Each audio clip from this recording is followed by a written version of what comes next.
So are you a real estate agent and you are wanting to grow your real estate business? Well, you are in luck because today I'm going to be sharing with you 6 tips of how you can really take your business to the next level. And we're going to hop into it right now.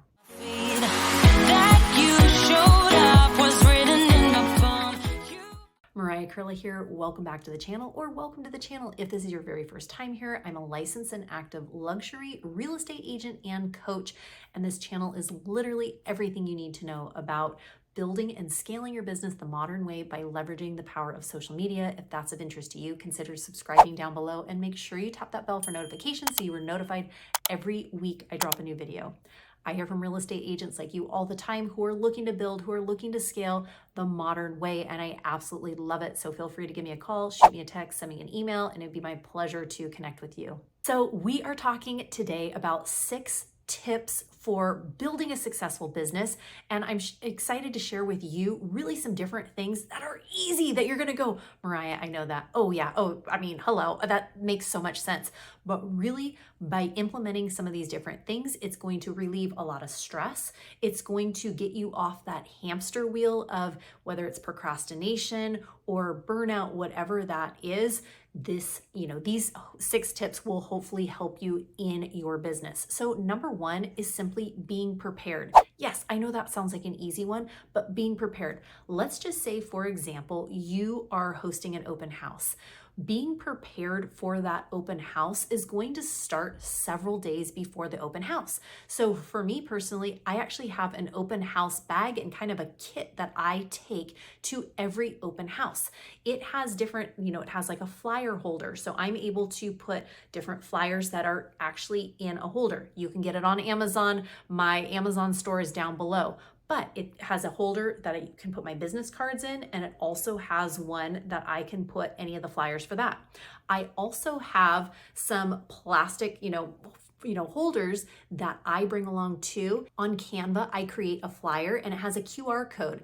I put a few of these around the house. Again, it's in it's in a little plastic thing again that I got from Amazon, a plastic stand, and I place those a couple different places around the house. So when people go, oh yeah, can you tell me more information about the house? I say, yeah, great. They scan the QR code. It goes right into a squeeze page that I have made for that open house.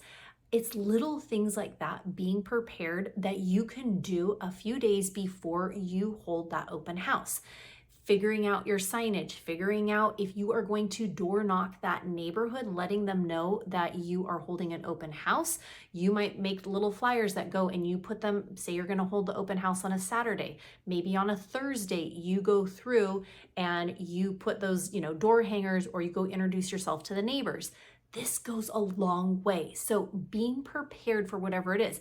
If you are doing social media and you're thinking like, okay, I want to make 3 posts a week, 5 posts a week, a post a day, whatever that is, if you batch content, if you prepare, you won't have to be thinking like, oh my goodness, what am I going to post tomorrow? What am I going to post the next day? Because you're already going to be in the rhythm. You are already prepared, and it's going to take a lot of that stress out of your business. If you end up doing some of those small, simple things, a couple of days earlier, it will take care of that and you will feel so much more prepared. Same thing goes for like a listing presentation.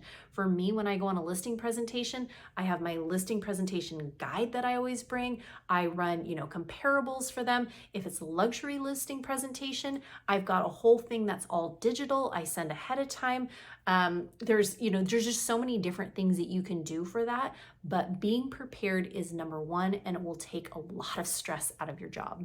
Number 2 is reframing your mindset. Yes, simply reframing your mindset to you are of service to these clients. When you are offering your service, you are not trying to sell them. You are simply offering them a service. What can I do to help you? Yes. Oh, you're thinking about selling your home? Great. I would love to share with you what I do in that process and how can I be of help to you. You're looking to buy a home. Great. Well, here's some things that I do when I am helping buyers buy homes. So really reframe your mindset of, I'm not trying to sell you, I am trying to help and I am trying to serve you.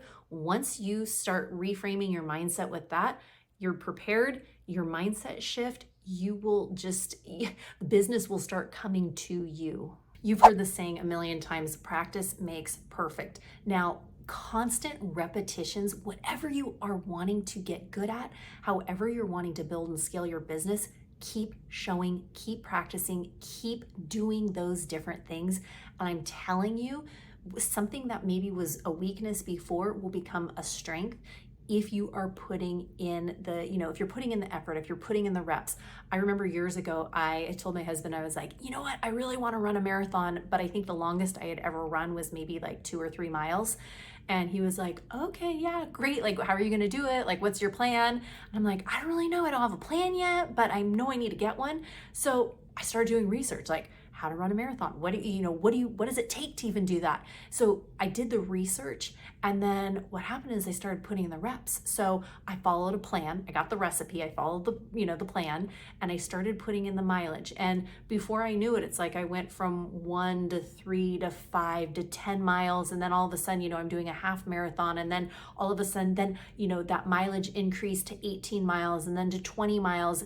And then the actual day of the marathon, I was able to run the whole marathon. Yes, it was hard, but I didn't get it on the first time or the second time or the third time. But that constant repetition, when you practice something in your business, it might be you're wanting to post to social media, you are wanting to get on YouTube, you're wanting to do these different things, and you might not get it the first time, the second time, the 8th time, the 30th time, the 500, right? But you keep showing up, you keep putting on the reps, and I'm telling you, you are going to get better at it. You're going to get better at it, and you're going to be high-fiving yourself in, no time, because you're going to go, oh, you know what? I didn't know how to do that before, but I know how to do it now because I kept showing up. And the more you show up, the more confidence you're going to gain for yourself, because you are showing yourself that you can do hard things and that you're not willing to quit.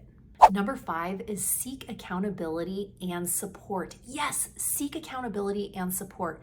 Like I've said before, who you surround yourself with matters. So accountability might be a coach. Accountability might be a broker. Accountability might be a friend that's in the business. Accountability can come from a lot of different things. I know for me personally, I am in several different accountability groups. Part of my brokerage, I am with, different things that really give me accountability and really give me a support. I associate with a lot of real estate agents that are doing big things, and we are a support to each other. I know, they'll call me like, oh my goodness, this is what I just had, and how would you handle the situation? What would I do? I do the same thing, like, hey, this is new to me. What would you do in this situation? So really having that accountability partner of whatever it is that you're wanting to do and however you're wanting to show up, then find something that is going to help you stay accountable to yourself. It might be a person that you're checking in with. It might be a tracker that you are tracking a certain number of calls you're making, or really communication that you're having with people. But once you have that accountability, once you have that group, that support, if you don't have a group, if you don't have any support, feel free to reach out to me. I am part of a international team that we meet every single week. The support, the ideas, the things that we are doing in our businesses is so fun, because we're pulling from all over the country really to build and scale our businesses. So those are the first 5. And last but not least, if any of you follow Mel Robbins, she has a whole book about this, but it's the 5-4-3-2-1 method. And really this 5-4-3-2-1 is whatever it is that you are wanting to do. Let's just say you sleep in the morning and you realize, okay, that alarm goes off. I am not pressing snooze today. I'm going to 5-4-3-2-1, get myself out of bed and get to wherever it is that I need to go. And by doing that, you are showing up for yourself. You are holding yourself accountable. It might be, hey, I don't want to make that social media post, and you're going to 5-4-3-2-1, press post and do it, and be done with it. So whatever those things are that you are wanting to do, whatever it is that you're wanting to focus on your business, these 6 traits really can take your business to the next level simply by being prepared, resetting that mindset to really a mindset of service, of gratitude, of I'm helping you, as opposed to, maybe one of more sales. So again, we've got the preparedness, we've got the mindset shift. We also have practice makes perfect, serving with value, serving with, I am giving things of value, seeking accountability and support. And then, like I said, that last one is that 5, 4, 3, 2, 1. Make the decision, do it, you've got this. And again, if you are looking at taking your real estate business to the next level, feel free to give me a call, shoot me a text, send me an email. I hear from real estate agents like you all the time, or even people who are looking at getting into the real estate industry, and I absolutely love it. So feel free, give me a call, shoot me a text, send me an email. I'm cheering you on, rooting for you, and wishing you a fantastic day. Take care and have a great one. Bye. That you show